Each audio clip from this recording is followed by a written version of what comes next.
Dr. Ahmed Lamrini says scheduling is on Blackboard. While Blackboard has features, Zoom offers more tools. You can create a virtual classroom via Zoom on Blackboard, but today's focus is different. Name the session, set times, and choose repetition options like weekly. Zoom provides more session control. Set the time and note that registration is required for attendees to join future sessions. So, if I go to Blackboard, Dr. Ahmed, and I go to the virtual classrooms, I can create a virtual classroom via Zoom. But that's not our focus today. I'll show you quickly. Everyone should try to benefit from naming the session, and then I came here and set the start and end times for the lecture. There's something called repetition. Dr. Ahmed, when you click on the word repetition, options will appear. If you look, you can set it to weekly, like we have here, once a week.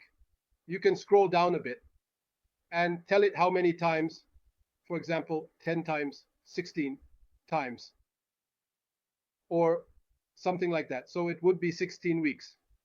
All right. And you can say, God willing, if you want.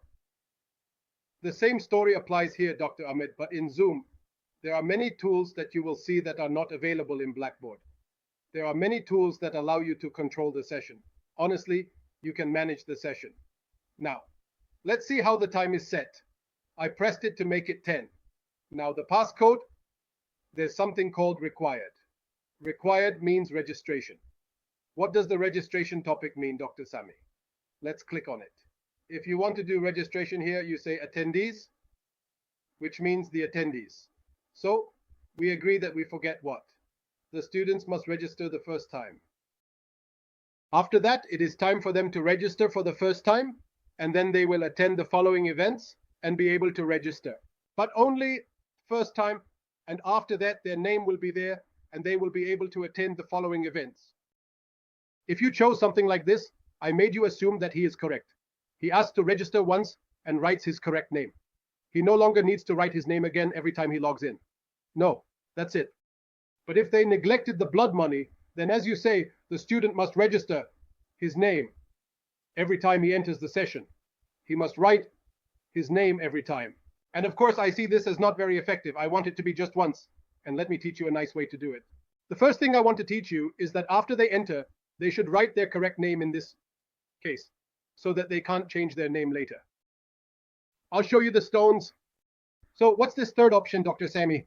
This third option is attempt register once, and you can choose one more. This means that the student registers once and can register for one or more lectures to attend. So they can register once and they can register multiple times for other sessions under a different name and so on. All right, let me stick with the first option, which is to register just once. That's it. They don't need to register their name again. So if they join the first lecture and register their name, then when they come back, their name is already there and they can just enter without any issue. I think that's the most important thing. Now, about the passcode, I think it's not that important. Why is that? I mean, the student is under your control and you sent them an invitation, or they enter through their schedule and access it through the button. So they register just once and that's it.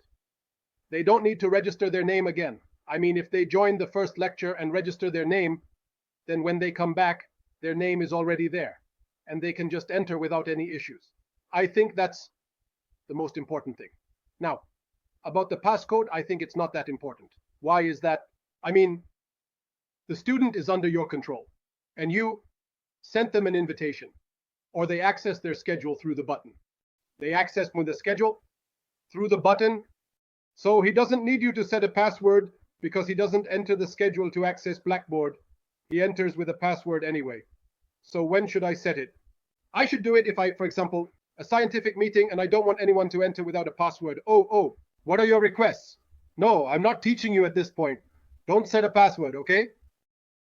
The waiting room, yes, we call the waiting room like a waiting area. Sometimes some professors, the student doesn't enter. The student doesn't enter, except, pay attention to this part, everyone. The professor allows him to enter. The professor allows him to enter and says to you, what user, by host, here, I mean, we will agree on a word. This feature is designed exclusively for the user, ensuring that they have a unique and personalized experience. Host means the instructor. The instructor decides if the student can enter the lecture. Pay attention to this button. Students might be waiting. If you prevent entry, watch the waiting student. If you do it, you have to pay close attention to this button because there might be students waiting and wanting to enter. If you're not preventing them from entering, keep an eye on waiting students and let them in. They might ask where Dr. Sammy is. The instructor can see who is late. If you don't manage this, students can enter anytime, disrupting explanations. Students might approach you during or after the session, and you might not take them seriously. It's neither a flaw nor an advantage. You get to know the students. Latecomers are a disadvantage, as you might not engage with them properly. There is no shame or advantage in it. The advantage is that you know the students. The one who came late from me, the fault is that you are now possible. Be focused and interested in the lecture so that you completely forget about the students outside. Another point is that every minute, a student might send you an alert that there is a student in the waiting room waiting, which will disturb you and make you confused. Honestly, I don't activate it. But I do it for you. So you can see it from inside the session.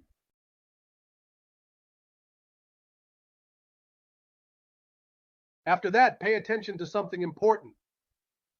If you activate it, no student will enter unless they are approved first. Okay? Right? And here, there is something called the iSyndicate user can join the meeting. What is this, Dr. Sammy? This is like credibility. If you create a verification process, it ensures that the student is indeed who they say they are, and not someone coming from outside. A student must enter with their university ID number and their academic credentials. It's like credibility. Check for entering the exam or joining the session. We agreed that the word host means the professor. The host means the professor, and the participant is the student. We want to agree because we will encounter this word a lot. The host is the teacher, and the participant is the student. He tells you the time. The video will be off when the session starts, and off for the teacher and the student. It gives you a default. Is it closed or should it be on? Why turn on the camera when you enter? It's set to be off by default, right? Now, about the microphone. Will you use your phone or computer for audio? So, whether you use the computer's or phone's audio, it's fine. It's off by default, right? And will you use your phone or computer for audio? Either works or switch between them. Sometimes an instructor enters with the computer, and if something happens, they can't log in. They might tell students, I'll be there soon. I'm just getting home or to the university. They can enter from their phone, use Zoom and talk, or give the lecture from their phone. So, whether you use the computer's or phone's audio, it's all good. Let's stick to the guarantee. It should show you as off here. Sometimes an instructor might enter with the computer, for example, and something happens, and they can't log in. They might want to tell the students, look, I'll be there in 5 or 10 minutes. I'm just getting home or getting to the university. They can enter from their mobile phone, right? They can use Zoom normally and talk to them, or they might give the entire lecture from their phone. There's no problem with that. So whether you enter using the computer's audio or from your phone's audio, it's all good. As for the smart devices, there's no issue, right? Everyone. So, the default settings that are usually set should not be changed unless you fully understand them. Okay, what? Or is it sound? Smart devices? There's no problem at all. Right, everyone? So, the default settings that are usually set should not be changed unless you fully understand them. Okay.